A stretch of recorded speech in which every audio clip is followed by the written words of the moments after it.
Hello, and welcome to the Flagstaff Squadron. We're your hosts. I'm Ethan. And I'm Will. Today, we're going to do a review on Episode 2, Attack of the Clones. And to make our video shorter, I have a 15-minute timer. All right, so let's talk about the movie poster, shall we?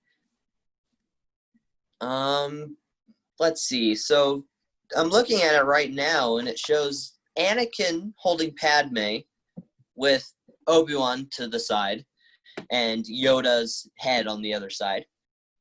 We have Jango Fett standing in center middle next near Mace Windu and C-3PO and R2-D2. And behind him we have a bunch of clones heading into battle.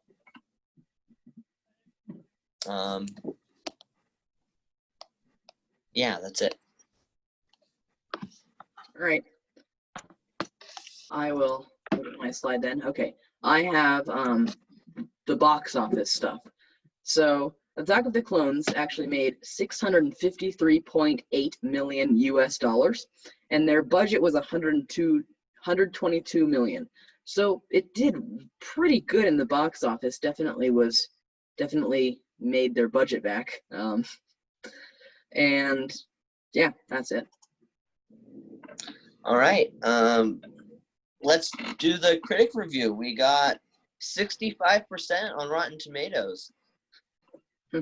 It doesn't really come as a shocker because critics tend to give decent and okay movies a good review.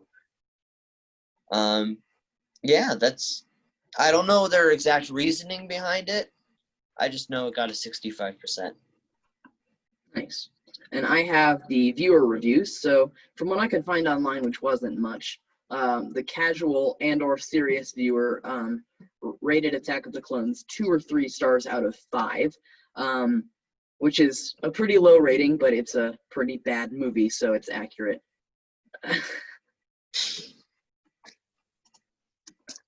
Let's see. We did, I guess. Oh yeah, casting.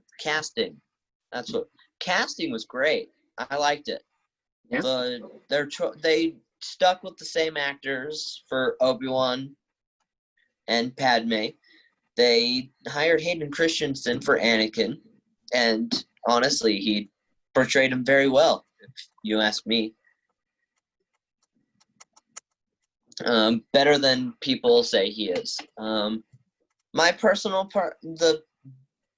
personal favorite actor for the episode 2 has got to be McGregor, because he was his wise quotes and his to Anakin and his cool action fighting scenes. I felt like he did a good job. But yeah, Samuel L. Jackson is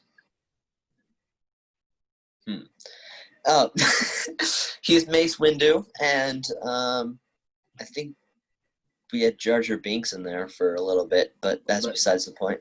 I did not really see who does Yoda.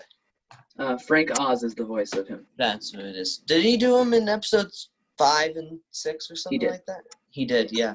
So he did just as good in that movie as he did in most of the movies. Don't forget Natalie, that's what her name is. Natalie Portman is Padme. They got her back too. But those are all the actors I saw. Okay, well, I have the direction and the writing review, which will be pretty long because it's a lot. So, like all the prequels, it was written and directed by George Lucas, and it's, in my opinion, it's the worst written film in the entire prequel trilogy. The story it's just bad. The quote unquote love scenes between Anakin and Padme are cringe-inducing in a very bad way, and the direction isn't too good either. And no offense to George Lucas, he's amazing, but some of the things he told the actors to do was just not very smart. You know, the looks that Anakin gives Padme sometimes, they just scare me. All right, that's what I have. What about the whole sand thing? Oh, yeah, yeah. We need to talk about that a little bit. Oh my gosh. The Yeah, cringiest so, line of the entire movie. if you haven't seen it or have seen it but don't really remember this, Padme sort of falls in love with Anakin. She's slowly denying that she likes him for a long time because he's, you know, her Jedi protector in this film. Right. She's denying it, but then he says, "I don't like sand. It's coarse, rough, and irritating, and it gets everywhere." And then he talks about how, like, Naboo is soft and smooth, and then he touches her back. It is not good. But apparently that's why she falls for him, which is not good writing. That's not how that works. But let's talk about the best Anakin scene ever with the what are they called again? The guys who always raise their the Tusken Raiders, yeah. Yeah, the Tusken Raiders. And he's like, I killed them all. Not just the men, but the women and children too. And Padme's just standing there. And then when he's done with it, she goes, "Oh, Anakin," and gives him a hug. Like, and I'm like, come on. What are you doing with him? He just admitted that he killed an entire race of people. Like, you shouldn't be attracted to him. You should be running away from him. Yeah. All right, so what's next, Will? Personal opinion. Okay, cool. If you ask me, I give the movie 2 placing of a 2 in our rankings from episodes 1 through 9. I liked the Battle of Geonosis. I felt like that was good. But then the whole clone thing, I felt like it was good, but it wasn't my favorite part of the movie. I felt like they just threw him in at the end just because the movie was losing pace and stuff like that. Yeah. But the whole Jango Fett stuff, when Obi-Wan confronts him on that planet that always rains. Camino. Yeah, that's what it is. Finding out that he is the bounty hunter who's trying to kill Padme, which is why she had to go off with Anakin in the first place. The fight scene with Count Dooku is the best part of the movie, if you ask me. Especially when Yoda comes in. Yeah. He would have won, but then, like a Sith, he played unfair and just made it to where Anakin and Obi-Wan would have died if Yoda had gone after him. And then we have the ending where they get married.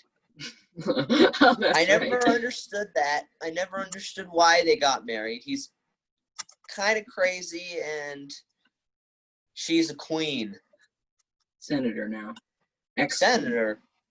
Just like Jar Jar Binks, who they think was a great replacement while she was gone.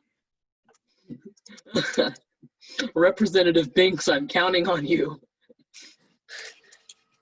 But if you look at it, Sidious, he's more evil than ever. Palpatine. I mean, of course, they don't know that he's the bad guy, but it is kind of obvious. It's very obvious. The way he just walks around, the way he speaks, I'm like, oh my gosh, he's bad. His voice really, like, he does change his voice for the part. Ian McDiarmid, he does change his voice between the Chancellor Palpatine and Lord Sidious, but it's not too much of an obvious change. It sounds very similar. And of course, you can see, like, he's got a very distinctive face, and you can still recognize him even if the hood is halfway covering his eyes. Yeah.